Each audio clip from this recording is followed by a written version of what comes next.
Hey, I'm Hunt, and this is Hunt on LSU, your channel for LSU Fighting Tiger football talk. Enjoy the video. We want you to leave a comment below, hit that like button, and subscribe right below the video. Enjoy. As we start with LSU, I think most of y'all who have paid attention to LSU for an extended period of time, which is most of the listenership here on this station, know that generally speaking, there's one bye week in a college football season.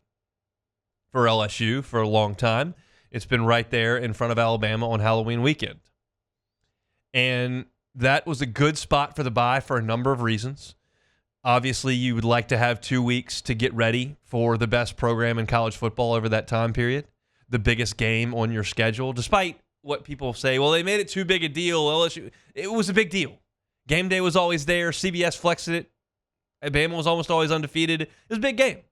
And LSU put their bye week there for a good reason. You would also have played 8 games to that point. It was time to take a break, and everybody kind of had to get off their feet. And you practiced on Monday, Tuesday, Wednesday, got a walkthrough on Thursday, and you sent the guys home for the weekend, and you came back and got ready for the Tide. And LSU still has the bye week in front of Alabama this year, but this year, because of the way the calendar falls, you get a second bye week. And that really does provide a different opportunity as far as the bye week goes. And I was interested to hear from Brian Kelly on Saturday when Glenn West, who will be with us in 30 minutes, said, hey, now you got to get some guys recovered this week. What's the balance between recovery and getting some work in this week in the bye week? What are you trying to accomplish? And Brian Kelly's answer, and I'm paraphrasing, but this is pretty much what he said, was, oh, well, we'll use the second bye week as a recovery week. This is going to be a work week for us. So that kind of changes the tenor of a bye week, right? That bye week I described to you that LSU has had in front of Alabama for a long time after 8 games was a light week. They let the freshmen play a little bit and have some fun, and you took the last couple of days of the week off, and it was a light week of mainly recovery, some walkthrough, some self-scouting, and getting ready for Alabama. This is an opportunity pretty early in the season with a lot of guys on that roster, not all of them, but a lot of guys on that roster that haven't played a ton of snaps. They can get after it a little bit. They can work really hard. And you've got the opportunity to make some real improvements without the onus of a game plan being the center point of your week. So I wrote a piece up at louisianasports.net today that kind of talked about what I'd like to see LSU try to accomplish this week.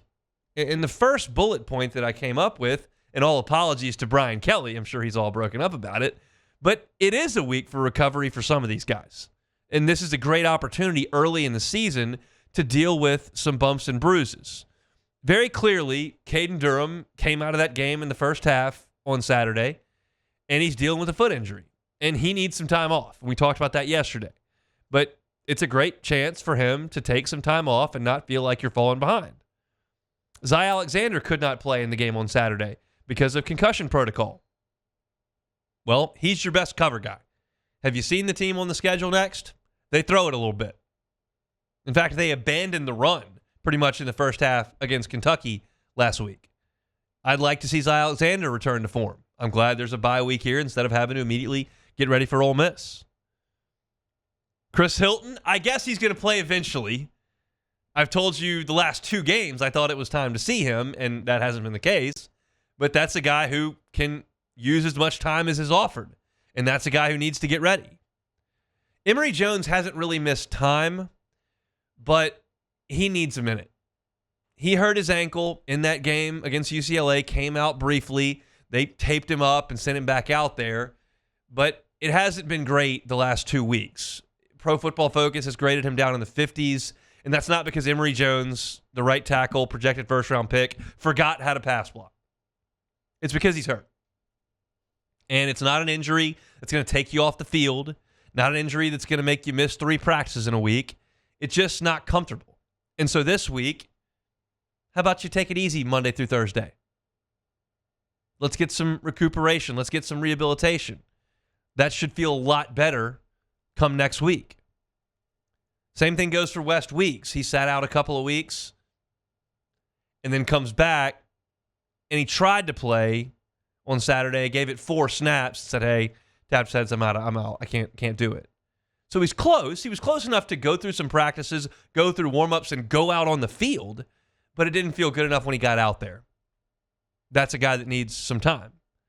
So you're talking about, Emory Jones and Caden Durham, huge pieces to your run game. You're talking about Chris Hilton, the guy who can stretch the field for you vertically in the passing game, make you more explosive.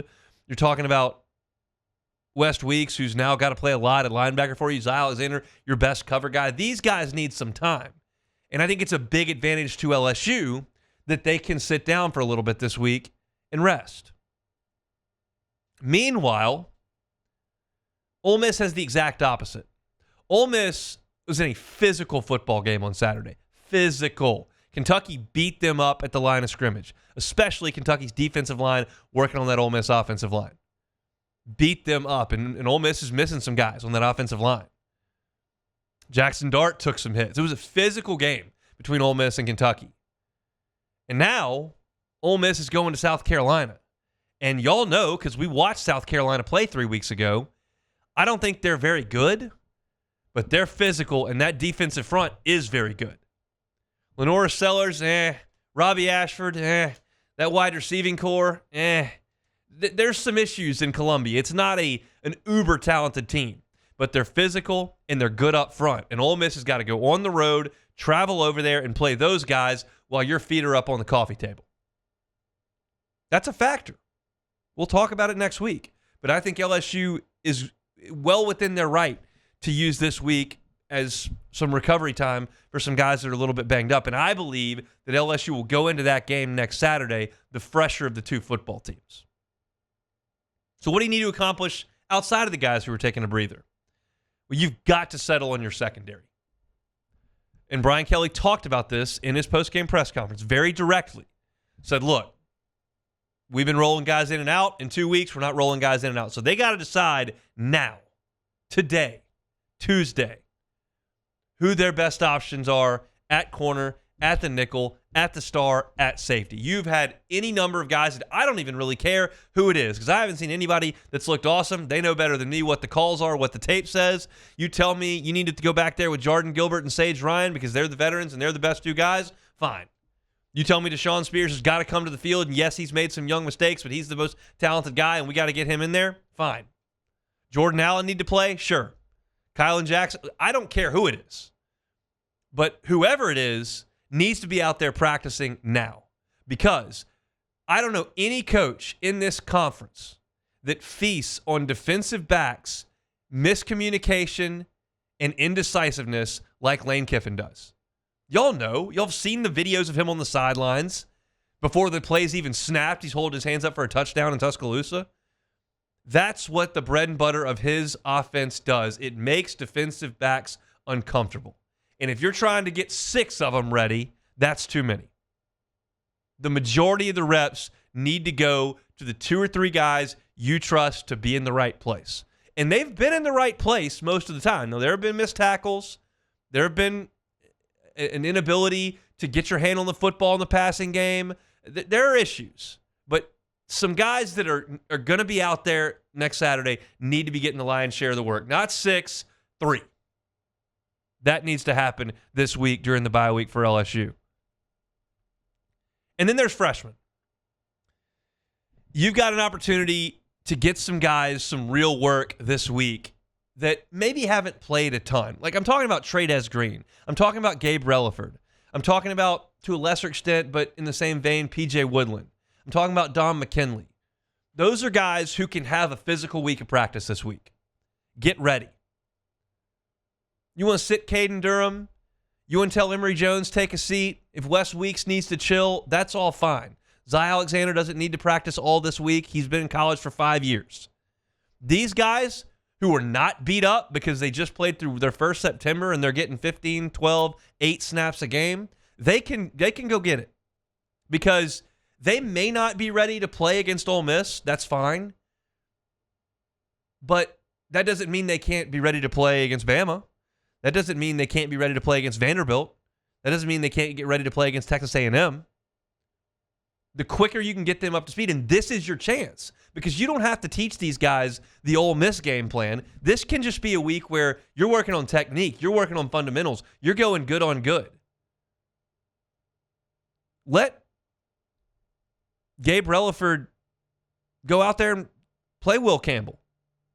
Let Trey'Dez Green go out there and work against LSU's number one defense. Let him try to block Braden Swinson. This is a week you can do some of that stuff. I wouldn't put Ahmad Bro in that category. He's been playing. He's one of your starters. I'm not putting Caden Durham in that category. I'm not putting Deshaun Spears in that category unless you tell me that he is in that category.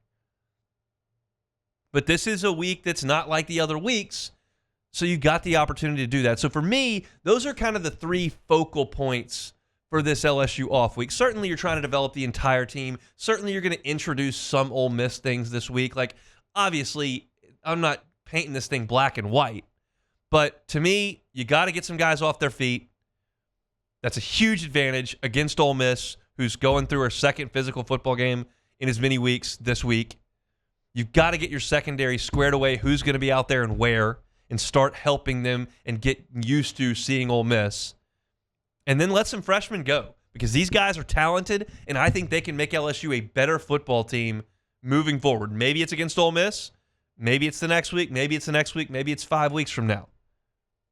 But those guys are really talented, and they got a week this week where they don't have to worry about being inundated with game plan stuff, and they can just worry about the development rep to rep, and I think that could be a great benefit to them. So if you want to read my piece, it's up at louisianasports.net. Plenty of stuff up on the front page at louisianasports.net from earlier today. I actually broke down LSU's newest basketball commitment, Mozzie Mosley.